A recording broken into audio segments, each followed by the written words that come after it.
Buenos días a todos y todas.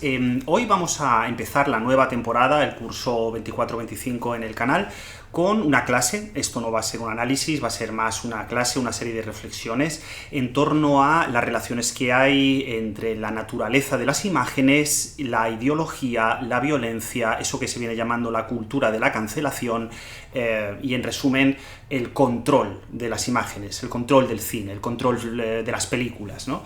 Creo que es un tema de máximo interés, de máxima urgencia, que está en el centro del 80% de los debates que mantenemos en nuestra vida cotidiana. Entonces el interés de este vídeo es intentar dar algunas ideas, algunas personales, otras de otros colegas, para intentar generar una hoja de ruta que nos ayude a situarnos dentro de este enorme ruido mediático con respecto al cine, a las condiciones de exhibición, al acceso de las audiencias y, en resumen, y por decirlo de manera muy rápida, a por qué usted puede o no puede ver una película según alguien lo quiera o no lo quiera, ¿no? Esto que toda la vida se ha llamado censura y que, de alguna manera, de un tiempo a esta parte parece como que se ha ido modificando y ha ido tomando otras palabras, otros rostros, otras voces que, vaya, lo digo de adelanto, practican propios y extraños, amigos y enemigos, gente de izquierda, derecha, moderada, radical, de tal manera que cualquiera se siente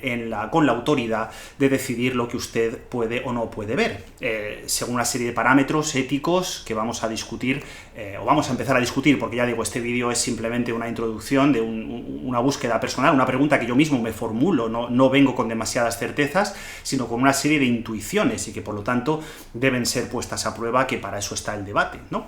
Y para eso está la posibilidad de que se pueda generar un posicionamiento más allá de usted no debe ver esta película, usted sí debe ver esta película. Como habrán intuido, o para los que recuperen el vídeo un poco después o en Latinoamérica, el motor que me ha llevado a poner en marcha esta lección, o esta primera intento de lección, es el comunicado oficial del partido PACMA, que hace 2 días pidió al Festival de San Sebastián que no proyectaran la película de Albert Serra, Tardes de soledad, por considerar que estetizaba la violencia contra los animales. Bien, esta es la percha de actualidad, ¿no? Este es el comienzo. Yo me encuentro esta noticia y automáticamente varias ideas vienen a mi cabeza.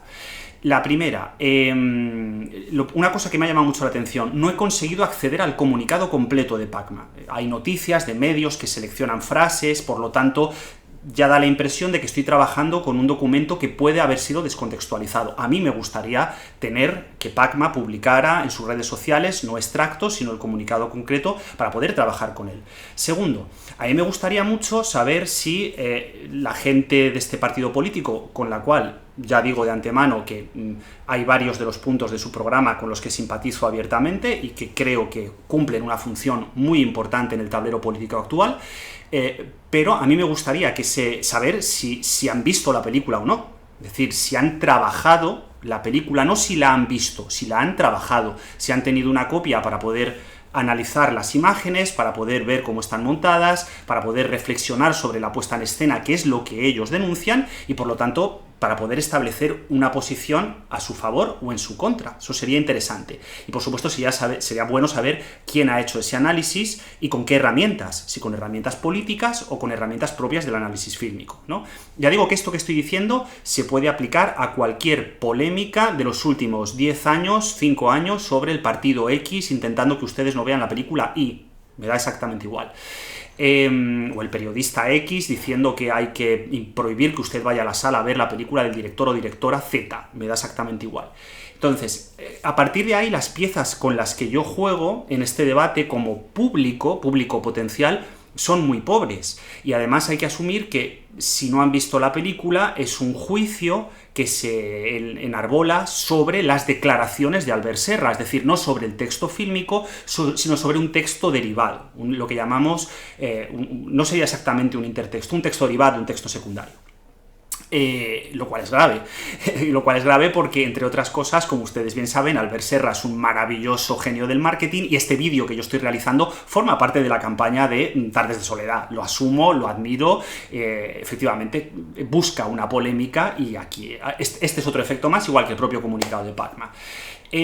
Dicho esto, ¿no? Claro, cuando yo leo ese comunicado hay cosas que me llaman mucho la atención, como la denuncia de la estetización, o como la denuncia de la representación de la violencia, o como la idea, que es una idea que Didi Uberman destrozó en su momento y a la que hay que volver otra vez a poner con cuidado, que marca que la observación de ciertos actos en pantalla los normaliza, los integra, les da un poder supremo que hace que sean un peligro para la sociedad, ¿no? Esto hay que pensarlo con cuidado. La formulación de Didi Uberman es mucho más brillante que la mía. Él decía algo así como que nadie cree tanto en las imágenes como el iconoclasta más convencido. Es decir, el que más odia las imágenes es el que les otorga mayor poder porque piensa que realmente tienen un poder para cambiar la realidad. Entonces, primera idea que me surge a mí después de este momento de duda existencial es, bueno, se supone que el cine está en un momento de crisis, que como objeto social se ha desvalorizado, que ahí están las series, los videojuegos y tal, y en los que nos dedicamos al cine estamos casi como en el gueto, ¿no?, de los estudios visuales. Dice, bueno, algo tendremos todavía cuando nuestras propuestas teóricas, prácticas, molestan lo suficiente a los poderes políticos como para querer prohibirlas. No estamos tan mal, o sea, desde los análisis fílmicos no estamos tan mal. Pero claro, ahora hay que dar el siguiente paso. Es decir, más allá de que nos parezca bien, mal, regular, del Twitter, de que decidamos que efectivamente hay que prohibir la película o no, que esto es algo que usted piensa y en el cual yo no voy a entrar. Primera pregunta que yo me formulo en este vídeo es: ¿qué lugar ocupa esta discusión dentro del panorama de los análisis fílmicos, dentro del estudio del cine? ¿Y qué podemos decir desde el estudio del cine sobre esto que está ocurriendo, no solo con Albert Serra, sino, no sé, con Barbie, cada vez que Televisión Española pasa una película de la época franquista, o cuando pasó una película violenta de Bruce Willis, quiero recordar que era el remake de El Cazador, o una cosa de estas, no me acuerdo exactamente qué película fue. Cada vez que alguien dice esto debería estar prohibido, ustedes no deberían ver esto, o esto no debería emitirse en televisión, esta película... ¿Qué decimos desde el análisis fílmico? ¿Cómo nos posicionamos? ¿No? Bueno, vale, primera idea que hay que tener en la cabeza. Fíjense, cuando analizamos la manera de aproximarse a una película, desde un aula, desde un libro, desde un ensayo, desde un espectador más o menos formado, que es lo que intentamos que ocurra en este canal, es decir, que algo de lo que yo he podido trabajar sea de utilidad para ustedes. Cuando hablamos desde esa dimensión, hay 4 posiciones clarísimas desde las que se enarbolan análisis, ¿vale? Desde la que podemos acceder a analizar una película. No son compartimentos estancos, es decir, no son excluyentes, y por supuesto no hay una valoración de que una sea mejor que otra, pero tenemos que saber que hay 4 vectores. El primero, que es el que yo... esto es una síntesis que, por cierto, que pertenece al profesor Lauro Zavala de la Universidad de México, un colega de Latinoamérica que tiene una síntesis bastante interesante sobre posiciones analíticas. Hay muchas, de todas maneras, pero por ir al grano. Hay 4 posiciones, decía. La primera es lo que podríamos llamar las teorías del lenguaje, ¿no?, que son sinceramente las que yo practico casi siempre. Tengo una educación semiótica, narratológica, que lo que intentamos hacer es abrir las películas para ver cómo funcionan por dentro, es decir, cómo son sus procesos de significación. Las películas son entes autónomas, es decir, me acerco a ver una película, quiero saber cómo funciona, quiero saber qué tipo de respuesta configura en el espectador, que luego iré a esto, quiero saber qué herramientas del lenguaje cinematográfico concreto va a generar, o digamos, darle al espectador para que juegue. Esto parece muy abstracto, pero no lo es, porque aquí está toda la semiótica fílmica, parte de la narratología, los estudios de mitología y cine, un montón de cosas, ¿no? Luego, hay un segundo proceso de análisis, y enseguida verán, como ya digo, son compartimentos, vasos comunicantes entre sí. Hay un segundo punto, que es donde se encuentran las teorías del espectador, que también son parte de la semiótica, Cassetti, el film y el espectador y todo esto, ¿no? Es decir, en uno vemos la película, en otro nos pasamos al espectador y vemos qué respuesta posible se configura en el espectador. Pero desde dentro de la película, no hemos salido de lo que en semiótica llamamos texto. Es decir, tenemos la película, sus procesos de significación, vemos lo que hace, qué es lo que espera conseguir y qué tipo de reacciones hay en medio, ¿no? Aquí hay muchas posiciones, y de hecho yo, claro, leyendo el libro de Zavala no termino de compartir algunas de los nombres que pone ahí, pero entiendo lo que hace, ¿no? Luego hay una tercera pata, que esta es donde está la movida, que son los estudios extratextuales, es decir, los estudios ideológicos, los de los estudios culturales, los de la sociología, los de la antropología del cine, que desde fuera de la película, con otras herramientas que no son cinematográficas, sean las que sean, deciden mirar la película. Entonces, a partir de ahí, con un aparataje pues, de los estudios de género, de los estudios queer, en algunos casos de política chusquera, ¿no? En el caso de ciertas columnistas y ciertos columnistas que gustan mucho de decir, ay, ¿por qué tal película era machista? Y usted, fíjese, no se ha dado cuenta, ya vengo yo a contárselo, ¿no? Son herramientas desde fuera que, ya digo, muchas veces sin ningún tipo de metodología de análisis, se meten ahí dentro a ver qué dice el contenido. Generalmente el contenido, no siempre. Hay excepciones maravillosas como la propia Laura Mulvey, como Giulia Colaizi en la esfera castellano parlante. Hay gente muy buena trabajando la forma desde los estudios de género. Ojo, no es una generalización, pero es verdad que generalmente cuando uno accede a este tipo de críticas, que no son las de Pacma, pero esto sería otro tema, cuando accede a este tipo de críticas de tal película eres machista, racista, lo que sea, se quedan en una cuestión de contenido, no bajan a la forma, no bajan al estilo, no bajan al lenguaje, entonces ahí ya se ha perdido todo. Ahí hay que leerse a Susan Sontag, cójanse a Susan Sontag contra la interpretación, a propósito del estilo, el segundo ensayo, y se lo explica claramente. Necesitamos críticos que trabajen la forma, no que trabajen el contenido, porque el contenido, con un contenido cada uno puede decir la idiotez que quiera. Con la forma ya es más difícil, también se puede, pero es más difícil, ¿no? Y luego hay otro compartimento donde metemos lo que sería el análisis de los procesos de creación, análisis económico, por ejemplo, el análisis de rodaje, el análisis de la vida, obra y milagros del director, el análisis, ¿no? Entonces es un análisis pues más los premios que ha ganado, el vestuario, un poco más, no necesariamente divulgativo, porque hay gente, por ejemplo, en los estudios económicos que trabaja con un rigor absoluto, taquilla, datos, impacto, presupuesto, coproducciones, que son fascinantes y que hacen unas virguerías que yo cada vez que lo leo me quedo con la boca abierta, pero que tampoco necesitan del texto, es decir, no interesa el texto en sí, interesa lo que le rodea desde una perspectiva, pues eso, económica o industrial, ¿no? O los libros estos biográficos, que algunos son muy buenos, de pues Hitchcock rodó esta escena haciendo no sé qué, tal cual, que está muy bien, se aprende un montón. Pero una cosa, y aquí vamos al cogollo, una cosa es lo que Hitchcock diga, que Hitchcock puede decir misa, David Lynch puede decir misa, y otra cosa es lo que está en la película. No tiene nada que ver. Entonces, por eso en las dos primeras capas, tanto en el análisis, digamos, formal, semiótico, como en el análisis del espectador, las declaraciones del director nos importan un bledo, ¿no?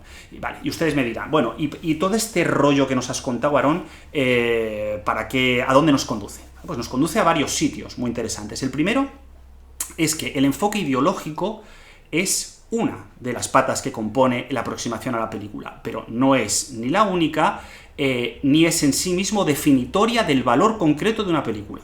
Porque las capas éticas no están solo en el valor ideológico, están en la escritura, están en la forma, están en dónde está la cámara.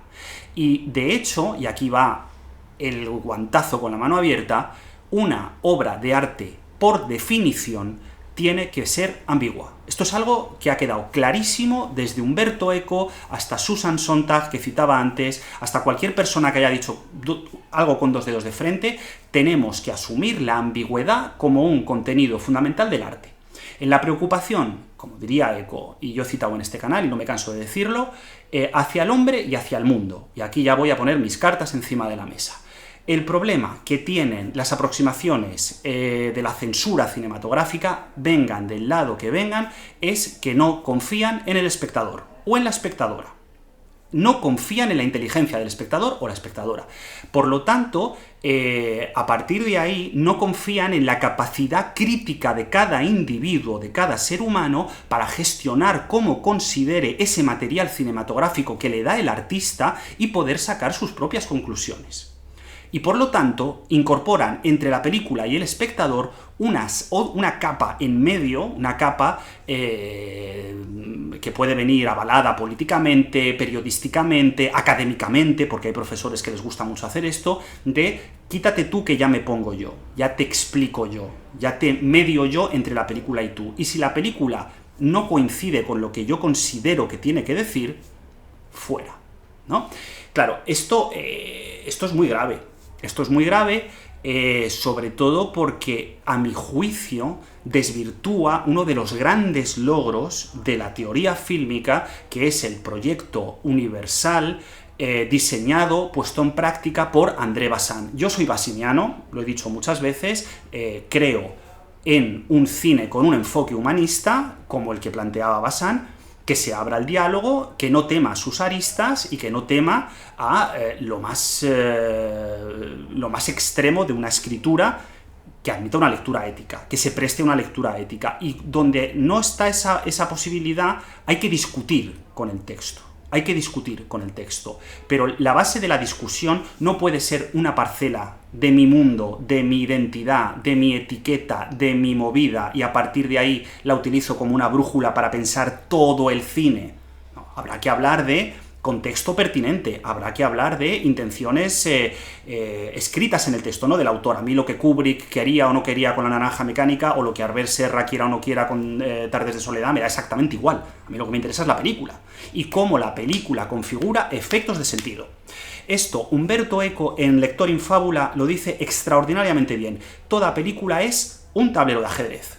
Toda película es una estrategia militar. Él utiliza la metáfora estrategia militar entre un espectador o espectadora y una figura, creador o creadora, narrador implícito, mega narrador, como ustedes lo quieran llamar. La película, en enunciado, es un tablero de ajedrez, donde nosotros no podemos mover las fichas como nos dé la gana, porque es la propia película la que marca la lectura de sentido, las posiciones de sentido que debe tener un espectador que no quiera aberrar el texto. Ojo, porque hay espectadores que van a aberrar el texto, es decir, hay espectadores que van directamente contra la película. Voy a enfadarme contra la película, voy a hacer una lectura aberrada absolutamente de lo que diga la película, poniendo otras cosas entre la película y yo. Volvemos otra vez a la mediación, ¿no?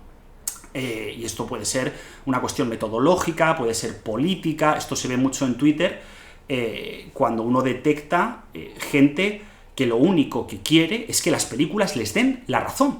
Es como, caballero, señora, la película no está para darle a usted la razón, el cine no está para darle a usted la razón, el arte no está para darle a usted la razón, está para entablar un diálogo según esa graella, ese tablero de ajedrez que plantea un enfrentamiento, un enfrentamiento colaborativo, no antagónico, aunque a veces es antagónico y está bien, o sea, está bien enfadarse con las películas, pero dentro de los patrones, de las estrategias de lectura, de las estrategias semióticas, de las estrategias de pensamiento que nos da la obra de arte. O sea, esto me parece que es como básico. Y por supuesto, como espectadores, espectadoras, tenemos toda la libertad del mundo para levantarnos del cine y marcharnos si aquello insulta nuestros valores, nuestra moralidad, si no queremos someternos a ese espectáculo, si nos aburrimos o si pensamos que vamos a estar mucho más felices, cómodos, tranquilos, realizados en el bar de la esquina tomándonos un café, o en la puerta del cine tomándonos unas chucherías. Y no pasa nada, el mundo sigue girando igual, es maravilloso. Pero si accedemos a jugar la partida de la película, primero, obviamente para eso hay que ver la película, obvio. Segundo, para eso hay que entender las normas que plantea la película, el pacto narrativo, el contrato narrativo que uno firma con un creador o creadora cuando se sienta delante de una película, y luego, a partir de ahí, organizar una cuestión sensata, una lectura sensata con los márgenes de la película. Dicho esto, que creo que es un poco de perogrullo, pero es que hay veces que hace falta decirlo, porque si no parece que vamos a la sala de cine como quien va a misa o como quien va al meeting del partido, y no es así. O sea, por supuesto, no niego que las películas, los festivales, formen parte de un ecosistema político, ideológico, global, donde hay fuerzas en tensión que deben ser estudiadas, escuchadas, criticadas y absolutamente tenidas en cuenta a la hora de leer una película. Pero lo que sí que niego es que la lectura ideológica esté por encima de la lectura textual o no la tenga en cuenta. Voy a poner un ejemplo muy concreto.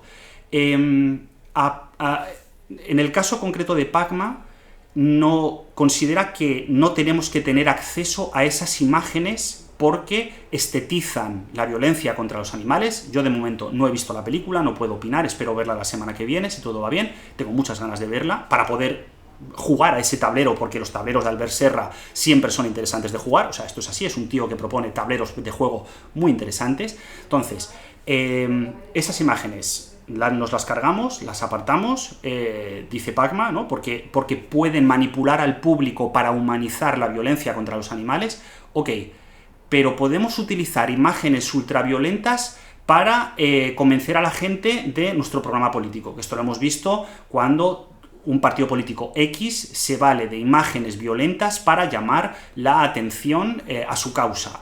Y muchas veces contra los animales, o sea, recordemos el falso epílogo del Judío Eterno, donde Franz Hitler lo que hizo fue fingir que si no recuerdo mal, dos mataderos se cargaban a una vaca en pantalla por el rito aparentemente kosher, que estaba todo falsificado, era todo un desastre, ¿no? Pero utilizaba la violencia contra los animales como un argumento discursivo para justificar el genocidio. O sea, esto es el Judío Eterno, el final del Judío Eterno. Película que, por cierto, para hablar con absoluta coherencia, yo proyecto en clase, yo lanzo a mis alumnos para que ellos puedan pensar sobre lo que está ahí escrito. No me la guardo en el cajón. Hay que lanzarla, hay que pensarla, aunque sea la abyección pura, aunque sea probablemente una de las cimas del cine, de lo abyecto, de lo repugnante, y esté absolutamente en contra de mi programa político humanístico, refuerzo, humanístico, como base de lectura.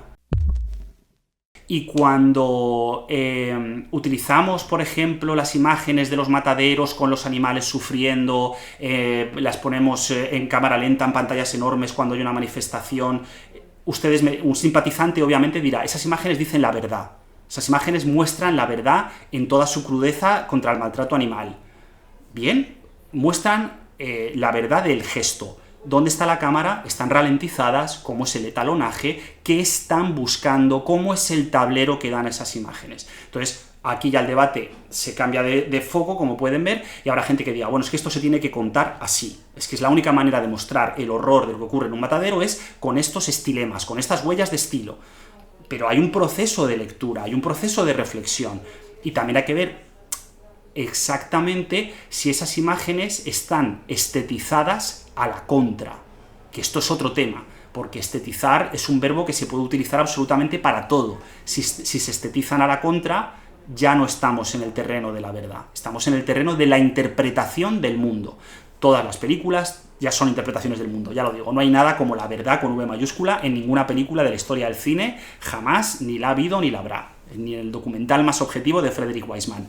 Ni falta que hace. El cine no está para llegar a la verdad del mundo porque no puede, o sea, es que no puede como ningún otro arte, no está para eso. Está, entre otras muchas cosas, y según el punto de lectura donde nos pongamos, para ayudarnos a reflexionar sobre la complejidad del mundo, que esto es Bazán, para hacer un esfuerzo para desvelar la complejidad de la realidad. Catapum chimpum. Entonces, en esa complejidad de la realidad, como es obvio, hay gente que opina lo contrario que nosotros. De hecho, mucha gente que esté viendo este vídeo opinará lo contrario que yo, y me parece fantástico. Pero en esa realidad, vivir en la realidad, estar en contacto con la realidad y saber que la realidad está llena de gente que no opina lo mismo que tú, y que no por eso tienes derecho a pegarles un tiro, o a prohibirles que existan, o a prohibirles que vean una película, mucho menos, o sea, en ninguna graduación de prohibición en este sentido, que es un dislate, o sea, es que realmente me parece que es un dislate que en 2024 estemos todavía discutiendo sobre si hay que prohibir películas, como si, o sea, ¿qué es este rollo de mi padre no me deja ver una peli, la del Plus de esta noche que está codificada, no me deja verla mi padre? Hombre, no, que estamos en 2024, que Didi Uberman ya ha escrito, entonces, dice Didi Uberman, dice Susan Sontag, dice cualquiera de los analistas de la imagen de cierta seriedad, entonces vamos a trabajar el texto, pero para eso hace falta herramientas. Porque en la mirada, aquí está la cuestión, en la mirada es donde fluye la ética fílmica. Esta es la segunda idea principal que quería lanzar en esta clase, porque a mi juicio es, repito, parece de perogrullo, pero es que hay que recordarlo. La película que ustedes elijan, dentro de la eterna y siempre irresoluble discusión entre forma y contenido, que siempre estamos discutiendo por esto, y en realidad yo creo que a veces damos demasiadas vueltas, en esa enorme discusión entre forma y contenido,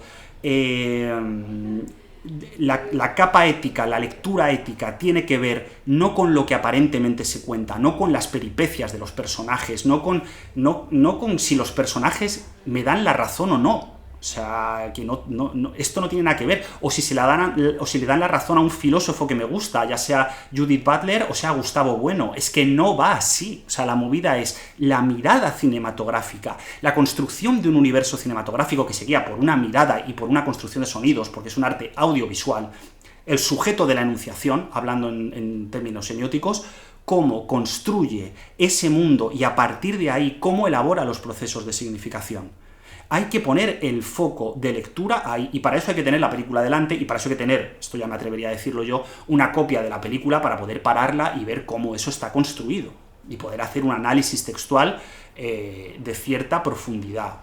Y luego, a partir de ese análisis textual, ya podemos hacer un análisis formalista, podemos hacer un análisis semiótico, podemos hacer un análisis de género, podemos hacer un análisis queer, y lo que nosotros queramos. Pero acabar diciendo que la película nos gusta más o menos porque los personajes dicen cosas que nos gustan más o menos, hace que nos perdamos infinidad de matices y sobre todo que digamos tonterías. Y sobre todo, y esto es lo que voy a subrayar, que no tengamos en cuenta la ambigüedad fílmica, y entonces asesinamos el cine. Voy a poner un ejemplo muy concreto. Ahora mismo estoy trabajando Barbie por un encargo que tengo, que me han hecho, y que la verdad es que es una película que yo no pensaba trabajar, porque queda muy lejos de mis intereses, pero que, bueno, pues de pronto dices, vale, voy a meterme aquí. Barbie es una película profundamente ambigua en términos ideológicos, profundamente ambigua, porque tiene dos capas en tensión que están chocando todo el rato.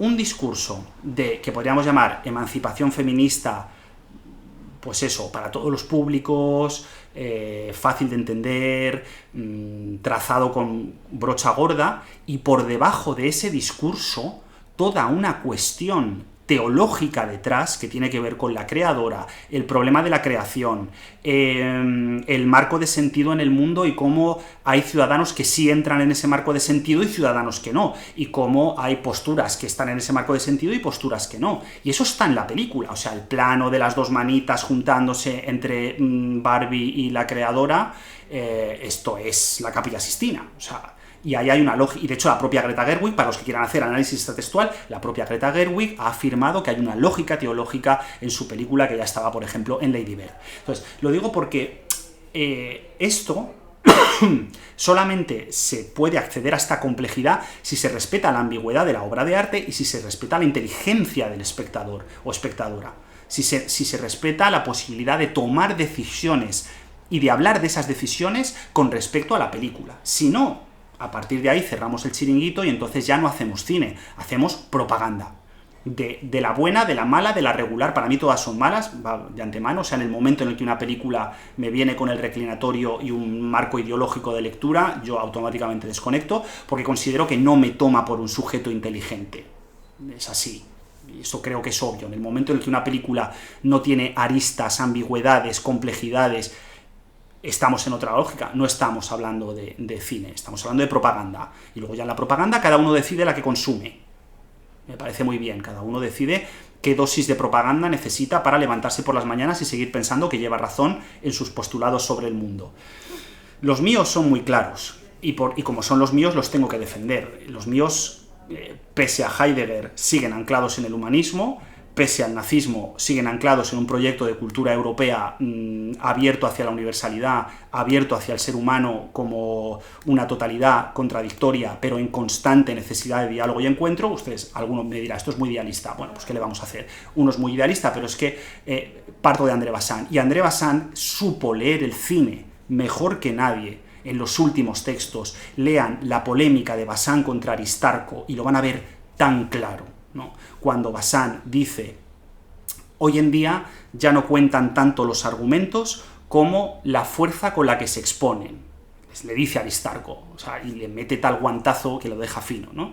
Hay que seguir esa línea donde el cine es un elemento para desvelar el mundo, porque al desvelar el mundo se desvelan las trampas, los agujeros negros, las injusticias que siempre van colgando de toda ideología, sea la suya, la mía, la del vecino o la del primo de la vecina.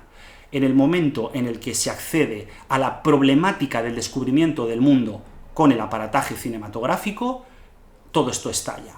Si quieren saber de lo que hablo, les invito a que vean La Terra Trema, les invito a que vean Umberto D., les invito a que vuelvan al neorrealismo y vuelvan a los textos basinianos.